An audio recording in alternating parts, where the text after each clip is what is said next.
Alright, good evening folks, it's Enforcer Matt and welcome back to another Short War video. And today we've gotten some crazy news. I'm almost shocked I'm even reporting on the Short War video today, but we've gotten some very big news out of Russia and let's jump right into it. Right now, starting off with our biggest news of the day, the United States has deployed 2 nuclear submarines to Russia after former Russian President Medvedev made threats toward the United States. And obviously, this is a massive escalation and we have all the news here in the video about that deployment. We've also heard that Taiwan's foreign minister is sounding the alarm and claims that China is actively preparing to invade the island very soon. Meanwhile, Putin has escalated yet again and announced a plan to deploy the Oreshnik IRBM missile to Belarus as Lucenko responds directly to the United States president over recent demands. We've also gotten word that Russia's nuclear submarine base is confirmed damaged from the massive earthquake and tsunami 2 days ago. And also, while Poland is preparing sea drones for war today, the US president has revealed the true extent of the Russian losses on the front lines, and it is truly staggering to behold these wild numbers coming out about the Russian losses. So we have wild news today, and let's jump right into our bombshell report, which goes to Disclosed TV. So right here in this post, we can see that Trump orders 2 nuclear submarines to be positioned in the appropriate regions after highly provocative Russian statements. And you are hearing that correctly. 2 US nuclear submarines are heading over to Russia right now, and this is a humongous escalation. It could be the largest escalation between the US and Russia the entire time this entire war has been going on between Ukraine and Russia. So this is a very big turning point right here, not to understate that whatsoever. And reading the post from the US president, he said, based on the highly provocative statements of the former president of Russia, Dmitry Medvedev, who is now the deputy chairman of the Security Council of the Russian Federation, the president has ordered the 2 nuclear submarines to be positioned in the appropriate regions just in case these foolish and inflammatory statements are more than just that. And words are very important and can often lead to unintended consequences, and I hope this will not be one of those instances, and thank you very much for your attention to the matter. Now, this is a huge deal. These are nuclear armed submarines that are heading over to Russia, and this could lead to something dramatic. So we're waiting to see how Russia is going to respond to this. This was just announced literally minutes ago, and I'm waiting to see how Russia is going to react to this because it's a huge escalation. And moving into our next post here, this one goes to Global Military Info, and we also have some more news about the potential deployments of these nuclear submarines because of course we didn't get much exact detail in the post from the president, but today we've heard that while the exact class of the submarines has not been disclosed publicly, it's very possible that Ohio-class ballistic missile submarines have been sent, and these vessels are equipped with Trident II D5 submarine-launched ballistic missiles, and they represent a critical component of the United States nuclear triad. So this is a major nuclear deployment. Like, I really am trying to not understate that whatsoever. This is a humongous deployment by the United States, and something truly to watch, because if there's anything that could set off an unintended sequence of events, this could be it. Very big news, and we wait for more details to come out about that. But moving on from that bombshell report, we're moving into our next article here, and this one goes to open source intel, and we've also gotten another bombshell report, this time about China and Taiwan, and today we're getting some wild news. We're hearing that Taiwan says that China is indeed preparing for an invasion, says the deputy foreign minister, and Taiwan's deputy foreign minister, his name is Francois Wu, told Sky News that China is actively preparing to invade the island, and it's going to happen apparently sooner than we thought. So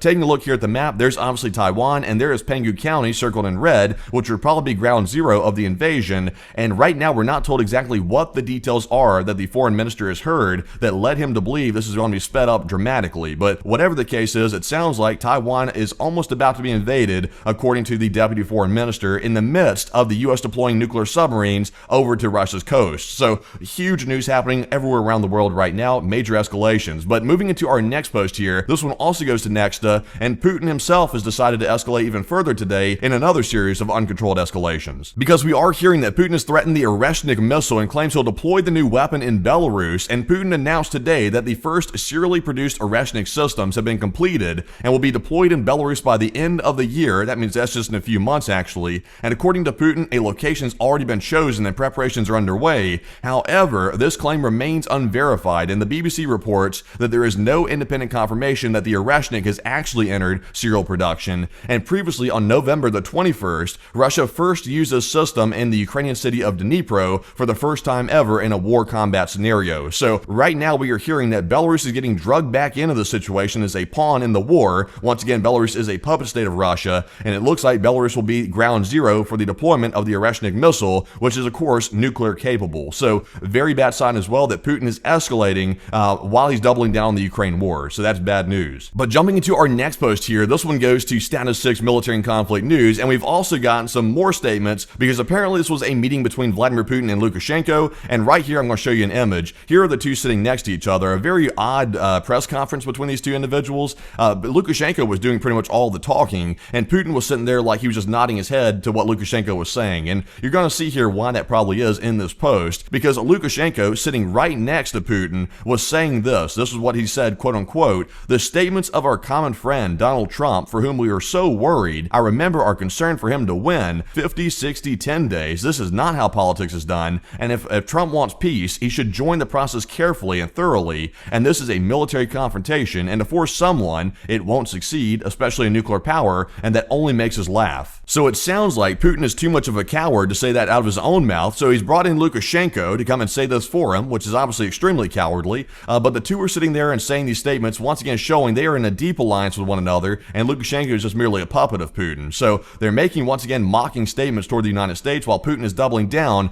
on the Ukraine war, so not a good sign. But moving on to our next post here, this one goes to Polymarket Intel, and Putin has doubled down even again today, and Putin said that Russia is not seizing territory during the special military operation, but it's taking back merely what is rightfully Russia's. So not only is he willing not to negotiate in the war, but he's also now doubling down. He's claiming that Ukraine was already Russian territory, and he's merely taking it back because it was already Russia's. And here's the problem though, we're not living in Soviet times, it's the 21st century right now, and that was a sovereign state. Obviously Ukraine was sovereign, they had their own government and they were independent, and it had been that way for a long time. So this is clearly delusional. Putin has gone fully off the deep end, and he has fully taken the mask off at this point and letting everybody know he intends to take the entire country of Ukraine back because he believes it's Russia's anyway. So quite crazy statements right there, but if you thought it couldn't get crazier, it does get crazier. And moving into our next post here, this one goes to Anton Yeroshenko. Putin also stated today that, quote unquote, there are no meaningless losses amongst Russian fighters. That's an insane statement because, of course, they're meaningless because he's throwing them all into a meat grinder inside of Ukraine. Their losses are extremely high, and in our next post, we're about to learn exactly how bad they truly are on the front lines. The Russians are literally losing guys left and right like it's going out of style. It's really a tragic event, all at the hands of this lunatic right here that you see on the screen, Vladimir Putin. He's throwing these guys into a situation where they don't stand a chance, and they literally are going to be slaughtered on the front lines. A terrible situation, all at the hands of this clown right here that you see on the screen. But moving into our next post, this one goes to OSINT Technical, and we get our first real glimpse into the losses of the Russians from the United States President's mouth himself. And in a new post today, President Trump says that Russia suffered over 112,000 soldiers eliminated in action in 2025 alone, with over 20,000 KIA over the last month itself, and Ukraine reportedly has lost 8,000 KIA this year, giving a 14-to-1 Russian to Ukrainian KIA ratio. That means for every 14 Russians lost, only 1 Ukrainian is lost on the front lines. That is staggeringly bad for Russia, and in fact, that is shocking to hear directly from the president's mouth that he put out in a post on Crude Social. So this is coming from Pentagon reporting that the Russians are losing 14 guys to every 1 Ukrainian. So when Putin makes statements like he did in the last post right here about there are no meaningless losses amongst Russian fighters, that shows you how sick that statement is, with so many Russians getting lost in this war. That is all because of Vladimir Putin. So absolutely astonishing to hear that directly from the U.S. intelligence. Wild to hear. But moving into our next post here, this one is going to go to Nexta, and we've also gotten an update about the major earthquake and tsunami that happened about 2 days ago, because of course, right near the epicenter of that earthquake was a Russian nuclear submarine base in Kamchatka, and apparently we've learned today it was indeed damaged by the tsunami according to the Telegraph. And during the tsunami, the pier at the naval base was damaged, and satellite images showed the part of the pier had shifted from its original position, indicating obviously damage. And we do see here in our imagery down below, up top is the before photo of the base. You can see that there's all the blue water and there's all the piers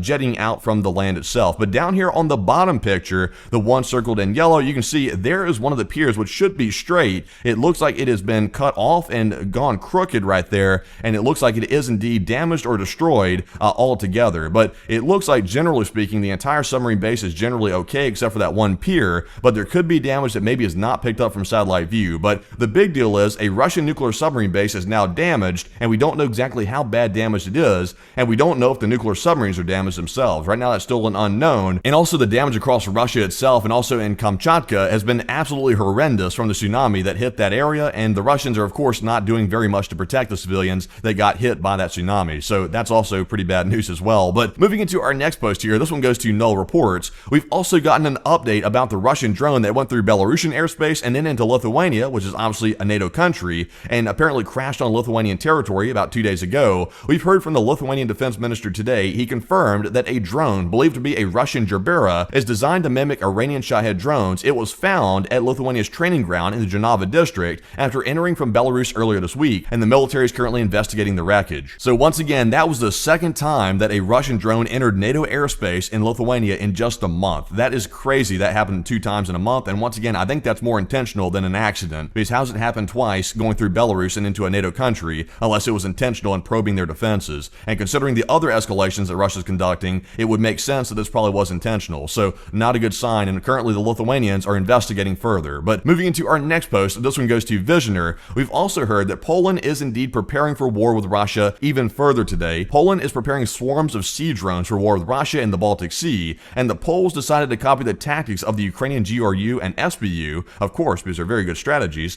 and currently the country's special forces are testing American ultra-cheap sea drones from Havoc AI, and they're capable of carrying about 136 kilos of payload and are equipped with solar panels, which are probably intended to increase the range. So we can see right here in the image, there are these drones right here that are American-made apparently, that are going to be used by Poland to protect their seas and also fight off the Russians in the Baltic area, the Baltic Sea, and there they are right there in testing. So it's a win for America because we're testing our equipment and making sure it works properly, and also the Poles get to actually protect their territory with this brand new equipment. So it's a win-win for both sides. But moving into our next post here, this one goes to Status 6 Military and Conflict News, and we've gotten some very good news today that 2 Patriot fire units are to be delivered from Germany to Ukraine in the coming days, according to the German MOD. So we had heard rumors that maybe this might get delayed, but it looks like the Patriots are indeed making their way to Ukraine on time, and all the other information was just noise. So it sounds like Ukraine will have their skies defended by Patriot, and they are getting more equipment to ensure that their skies are going to be safe in the very near future. So that's a very good sign as well, and also allays some fears about the delays